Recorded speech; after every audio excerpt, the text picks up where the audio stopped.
La niña. Relato basado en la experiencia de Víctor Hugo Moncada. Escrito y adaptado por Tenebris para relatos de horror. Me gustaría compartir algunas situaciones que viví y recordé al escuchar un relato de federales que hacían rondines en un cementerio de aviones. Esto me pasó cuando trabajé en el Aeropuerto Internacional de la Ciudad de México. En ese sitio yo me desempeñaba como chofer en el turno de la noche. Mi jornada era de las 12 de la madrugada a 6 de la mañana. Mi labor consistía en abastecer aviones con los alimentos y bebidas que te ofrecen cuando estás en vuelo. La rutina diaria era estar un poco antes de la medianoche para pasar al comedor y disfrutar de una cena. Al terminar te presentabas con el supervisor para que te asignara los vuelos que tenías que cubrir durante el turno. También checaba el número de unidad que me estaban asignando. Después de este proceso, mis compañeros y yo teníamos que ir hacia la parte trasera de la empresa para encontrar el camión que sería cargado con los alimentos para abastecer. Quiero resaltar que todos los choferes salíamos juntos a buscar los camiones, ya que en esa zona donde te encuentras carece de iluminación. Si alguno de nosotros se atrasaba por X razón, debía buscar el camión solo. Cierta noche un compañero que siempre se burlaba de la existencia de fantasmas y fenómenos paranormales llegó más tarde de lo habitual. La mayoría de choferes ya estábamos en la zona de abastecimiento y al tener radiofrecuencia escuchamos la solicitud del supervisor en la planta. Fuera de eso, la jornada transcurrió como de costumbre. Al terminar nos reunimos en la planta y allí estaba el supervisor que fue quien nos informó lo que había ocurrido. Fíjense que tuve que trasladar a un hospital y luego a su casa a su compañero el Pecas. Me dijo que por llegar tarde se tuvo que ir a buscar solo su camión. Cuando estaba revisando la presión de las llantas dice que empezó a escuchar un chasquido que le puso los pelos de punta. No le hizo caso y prendió el camión para revisar el kilometraje y las luces. En este punto todo estaba bien hasta que se bajó a revisar las luces traseras. Ahí se topó de frente con una niña que traía en las manos una pelota. El Peca se quedó parado viéndola sin poder mover un solo músculo. Cuando quiso mover las piernas con la intención de subirse al camión, la niña le lanzó la pelota. Como si la niña pudiera manipularlo, me dice que se agachó en automático para recoger la pelota y devolvérsela. Pero al momento de tomarla se dio cuenta de que no era una pelota, sino más bien era una cabeza humana. Salió corriendo desesperado hasta la planta y escuchando durante todo el camino la risa infantil que lo estaba persiguiendo. Desde esa ocasión aquel compañero no volvió al trabajo. Por mi parte puedo decir que una noche al estar abasteciendo uno de los aviones al cual estaba totalmente inactivo, quise ganar algo de tiempo y me dispuse a dejar los alimentos en el avión. Sin embargo, al pasar por el pasillo para entrar en la cocina trasera escuché unas risas y cuando quise voltear al camión escuché murmullos entre los asientos. Sinceramente no tuve el valor para moverme de donde estaba. Lo primero que se me vino a la mente era la radio del supervisor, pero cuando este llegó le comenté lo que había sucedido. Él me dijo que no me preocupara y que eso era totalmente normal. Según sus palabras, hay veces en que en pleno vuelo muere la gente por la presión u otros motivos. Y es normal escuchar sus espíritus deambular dentro de algunos aviones. Estas fueron mis dos anécdotas.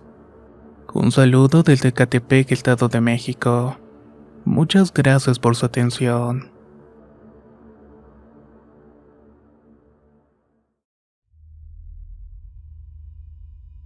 La ofrenda de Día de Muertos. Historia compartida por el señor Mario Rivera, originario del estado de Querétaro. Escrita y adaptada por Guerrero de Luz. Caminaba una tarde de vuelta a casa. Había ido al cementerio a limpiar la tumba de mi madre y a dejarle algunas flores. Ya era tarde para esa hora, quizás las 7. Iba por una vereda entre el monte. Eran algunos 2,5 kilómetros de mi casa al camposanto. Llevaba medio camino tal vez, cuando noté movimiento entre la maleza y vi que salía de ahí un joven. Se miraba como de 20 años quizá. Caminó hacia donde yo iba también. Así que pronto lo alcancé y lo saludé, y él amablemente me respondió el saludo. Dijo que iba para el pueblo a casa de sus papás y que su nombre era Eleazar, que necesitaba llegar pronto, porque el siguiente día era 31 de octubre y su familia no tenía dinero para preparar la comida de la ofrenda, como acostumbraban hacerlo cada año. Le platiqué que en mi familia también hacíamos pan de muerto y comidas que les gustaban en vida a nuestros difuntos. Le pregunté entonces por su familia. Creí que por ser del mismo pueblo los conocería, pero no fue así. Él vivía al otro lado, a las orillas del poblado. Me dijo el apellido y dio señas de su familia. Faltaba muy poco ya para terminar de oscurecer, cuando noté que se quedó callado y vi cómo se tropezaba, aunque no vi hoyo o piedra alguna con que lo hubiera hecho. Se levantó lentamente y mirando fijamente al pueblo, me dijo que él hasta ahí podía llegar, que no le era permitido alejarse más. En ese momento no comprendí lo que decía, aunque sí me extrañó, pero no pregunté nada.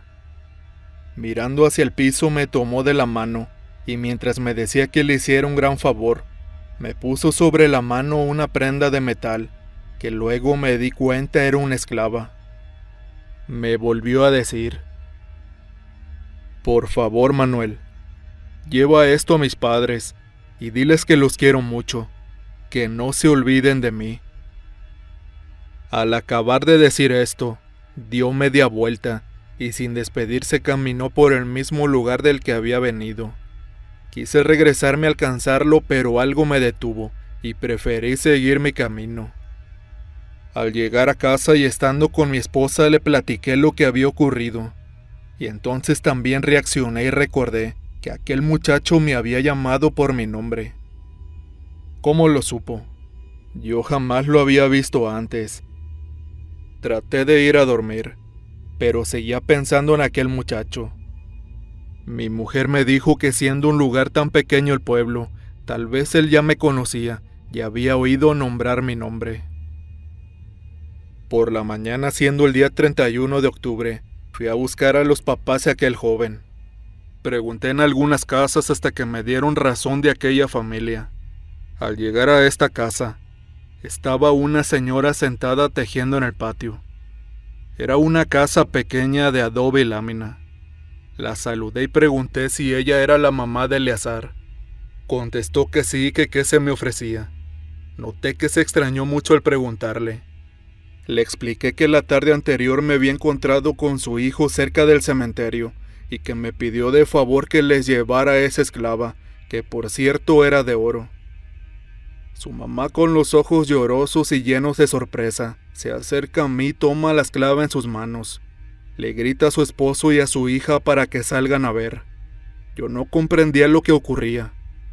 Les comenté que él dijo que eso lo vendieran y compraran de ahí lo necesario para ofrendar las comidas en el altar. Además de esto, les platiqué también que él me pidió que les dijera que no se fueran a olvidar de él. Los tres comenzaron a llorar. Su papá se acerca a mí y me hace ver qué pasaba. Mira, amigo, Eleazar hace un año que se nos fue. Se ahogó aquí en el bordo del mezquite. Dicen que él pedía auxilio, pero sus amigos lo dejaron a su suerte. Y al momento de su entierro se le colocó esa esclava que tanto le gustaba, pues fue un regalo de su abuela ya fallecida. La economía en la familia ahorita no está muy bien, y no pudimos comprar nada para ofrendarle, ni siquiera las flores, y estoy muy seguro que por eso mi hijo vino. Con lo que él nos trajo podemos comprar lo necesario. Y así lo hicieron. Compraron un cerdo y hasta a mí me invitaron a festejar.